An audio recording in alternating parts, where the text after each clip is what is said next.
Après avoir vécu 8 ans en Allemagne, Ousmane Condé, ce jeune Guinéen, vient d'être rapatrié en Guinée. Et voilà, il est présentement à Conakry. Et voilà, c'est très difficile. Il n'a même pas où aller, quoi manger.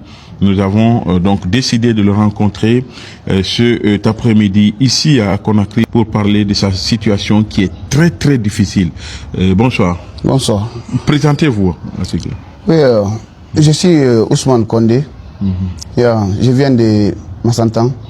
So, j'étais en Allemagne, ça fait 8 ans comme ça, je vivais en Allemagne.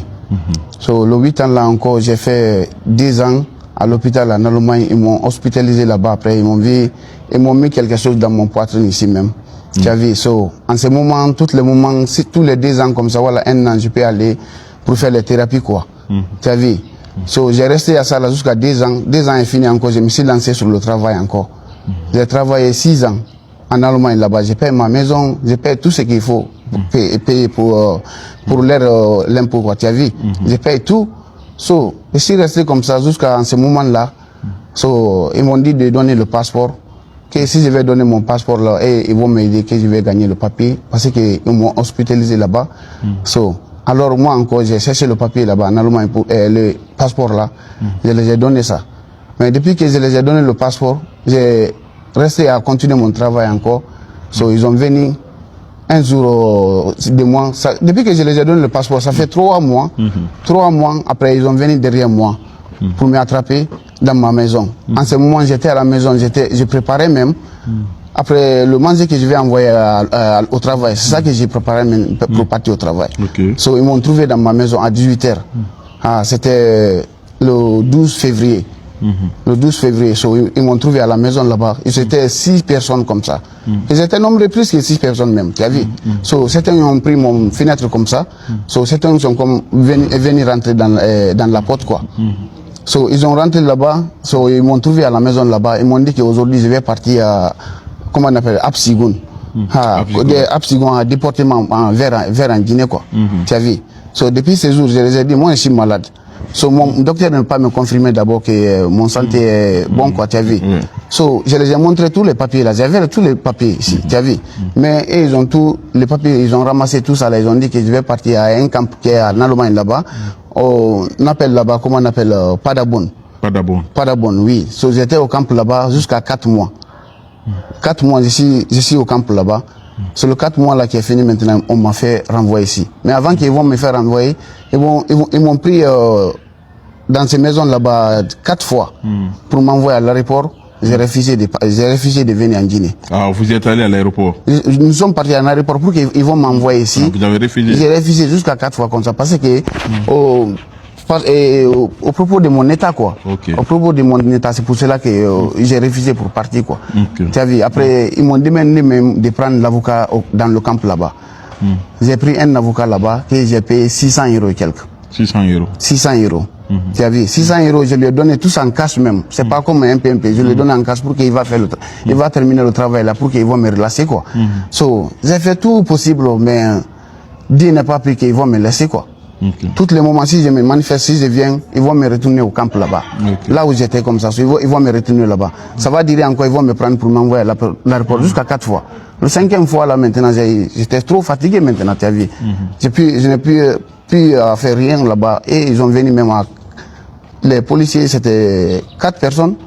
Et non, policiers, c'est 4 personnes plus un docteur même. Et tous ils m'ont accompagné jusqu'en Guinée ici. Ah, les 4 personnes. Les 4 personnes. Ils ont accompagné jusqu'en Guinée. J'ai quitté en Allemagne jusqu'à, comment on appelle, Bessia.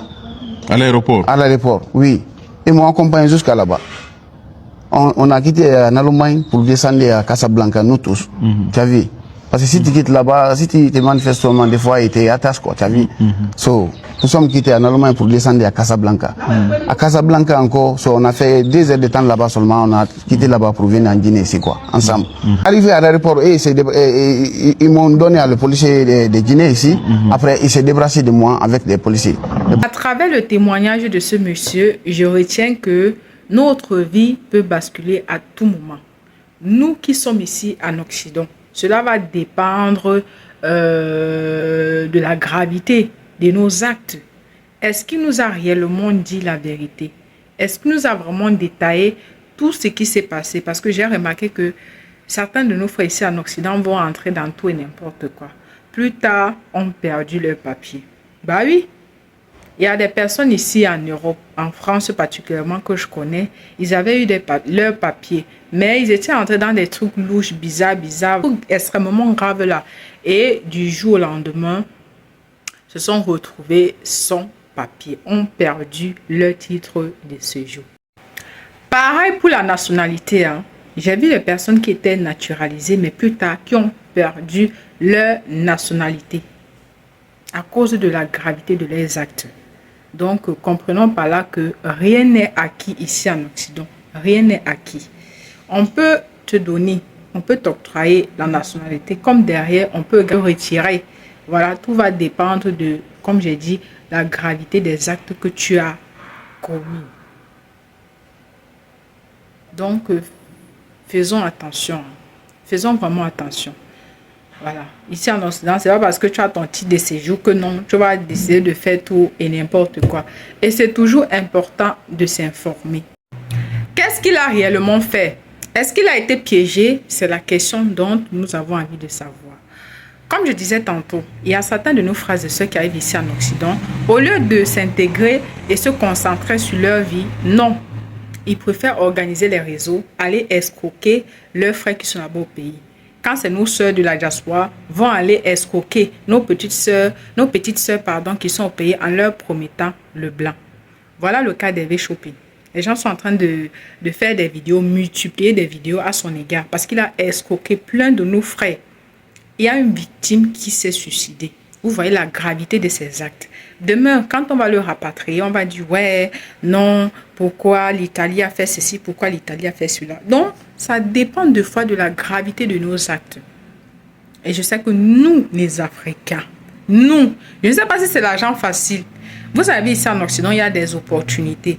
Concentrez-vous. Alors, est-ce que c'est le cas de ce monsieur? Parce qu'il dit, ça fait 8 ans, il a passé 10 ans en Allemagne. Il travaillait. Pourquoi du jour au lendemain, tout a basculé?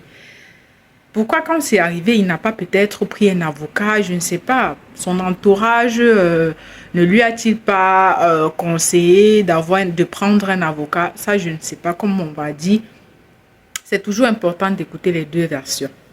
Des deux versions. Et comme j'ai dit, je retiens de cette histoire que quand on est ici en Europe, préparons-nous que à tout moment, tout peut arriver. Voilà, parce que là, il se retrouve à peine avec 50 €. C'est déjà la honte. On sait quand on rentre dans nos pays d'origine de manière, franchement, de cette manière-là, les moqueries. Les moqueries. Là, il est en train de lancer un appel à l'aide. Est-ce que ça sera le cas de tous nos frères comme ça? Parce qu'il y a des cas que j'ai partagé sur ma première chaîne YouTube, Africamer. Africamer. Des personnes qui sont restées là.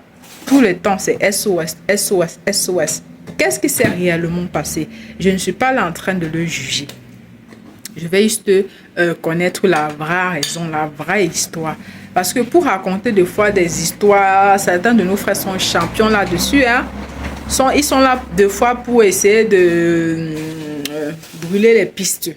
Voilà. Donc, qu'est-ce qui s'est réellement passé avant qu'ils se retrouvent là?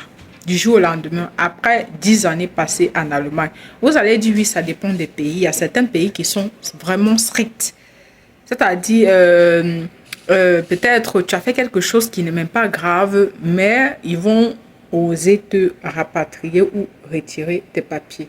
Donc voilà, n'hésitez pas à partager vos différents avis en commentaire. Je peux me tromper. Voilà, je ne suis pas parfaite, je ne connais pas tout. Si vous avez eu des expériences similaires, merci de les laisser en commentaire. Comme on dit, ça va permettre d'édifier plein de personnes d'entre nous. Faites vraiment attention.